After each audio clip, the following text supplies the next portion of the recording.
요즘은 보니까 육묘장에서 씨앗을 팔면서 씨앗 가격에 한 달 정도 이렇게 육묘를 해주는 곳도 있더라고요.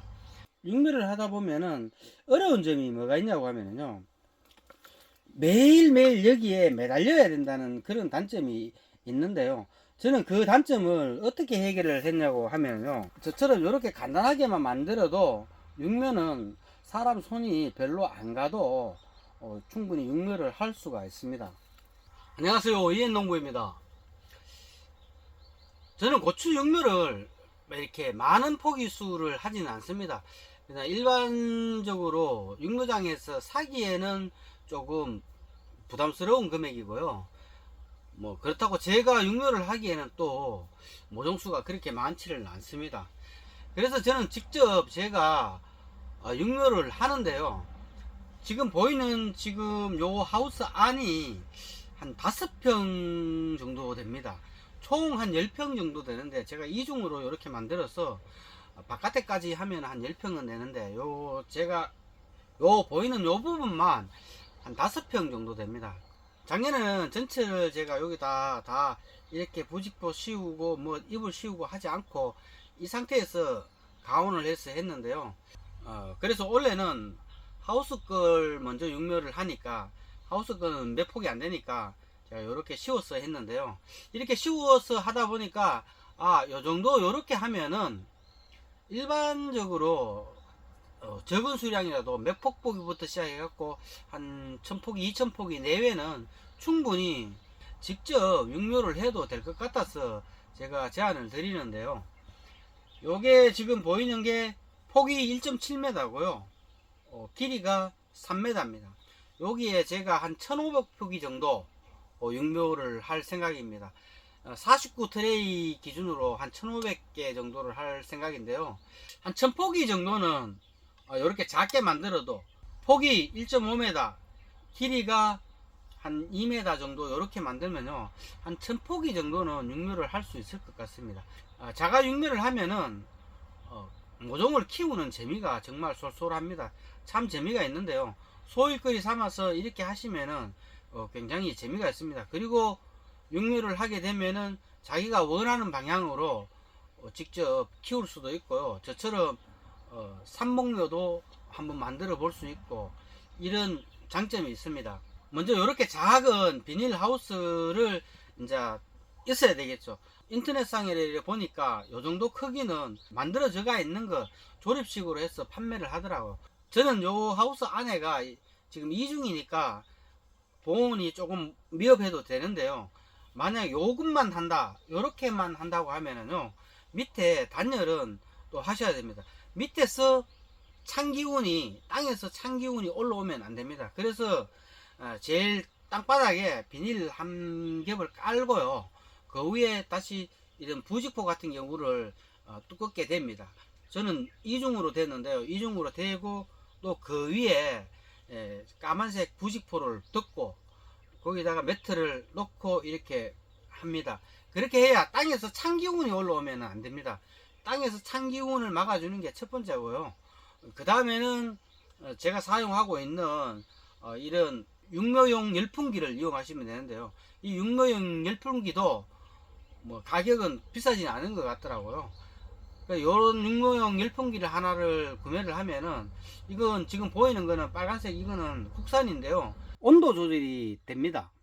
온도 조절을 해 놓으면은 지가 이제 알아서 그 이하의 온도가 되면 자동으로 켜지고 또 온도가 높아지면은 꺼지고 하니까 온도 조절은 크게 신경을 안 써도 될 것 같습니다. 그리고 저처럼 씨앗을 구매해 갖고 이렇게 파종을 하고 이렇게 할 수도 있지만, 요즘은 보니까 육묘장에서 씨앗을 팔면서 씨앗 가격에 한 달 정도 이렇게 육묘를 해주는 곳도 있더라고요. 한 달 정도 이렇게 길러져서 온 그런 모종을 사용을 하시면 될 것 같은데요.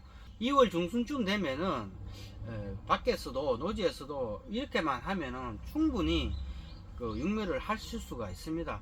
한 해만 이렇게 투자를 하시면은 그 다음 해부터는 있는 거 그대로 사용하면 되니까 특별히 다른 비용도 이렇게 들지도 않고 괜찮을 것 같습니다.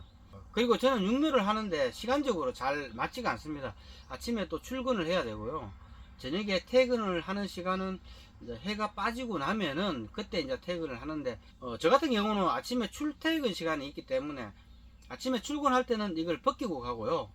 퇴근 해가 와서는 다시 덮으면 되는데, 출근이 조금 이르기 때문에 빨리 벗겨 놓으면은 좀 냉해 피해를 받을 수가 있는데, 그거는 자동 온도 조절기로 인해서 제 같은 경우는 요 상태에서는 그냥 가온을 해줍니다. 그리고 퇴근이 조금 늦어질 경우에도 제가 가온이 되기 때문에 몇 시간 정도는 열풍기가 돌아가면서 온도를 유지해 줍니다.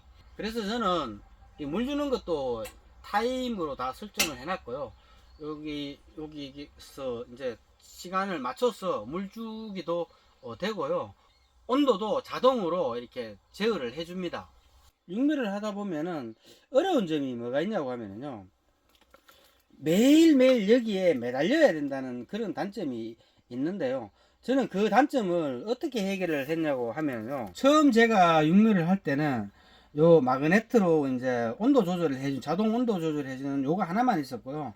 제가 육묘를 하면서 조금씩 발전시켜서 지금은 이 상태가 됐습니다. 하우스다 보니까 낮에 해가 뜨면은 온도가 너무 높아지면은 여기 옆에 환풍기를 이렇게 달아놨습니다. 이 환풍기로 바람을 불어서 온도를 좀 낮춰주고요. 그리고 추울 때는 또 이 히팅을 하게 돼 있죠. 이 밑에 보이는 이거는 지금 타이머인데요. 물 주는 걸 이제 자동으로 시간을 맞춰서 몇 시간에 몇 분을 물 주라는 그런 식으로 이렇게 만들어 놨습니다. 이 부분은 자동 개폐기인데요. 자동 개폐기도 온도 조절을 하는 마그네트에 붙여 갖고 추우면은 지가 알아서 닫히고, 이 부분이 쭉 이렇게 올라옵니다. 올라오면서 여기까지 올라옵니다. 올라오면은 열리고 닫히는 것까지 자동으로 하게 만들어 놨습니다. 제가 이렇게 해 놓으니까 최장으로 제가 한 8일 정도 집을 비웠었는데요.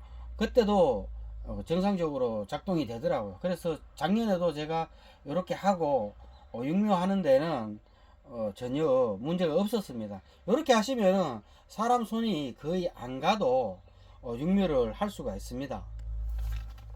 농사를 지으면은 겨울에 크게 이렇게 할 일이 별로 없는데요. 저처럼 이렇게 소규모로 이렇게 하우스 같은 거 지어 놓으면요, 겨울에도 그 나름대로 또 재미가 있습니다. 채소 같은 것도 키워도 재미가 있고요. 심심풀이로 육묘를 하셔도 충분히 재미가 있습니다. 이번 영상은 저희가 육묘용 미니 하우스에 대해서 한번 이야기를 해봤습니다.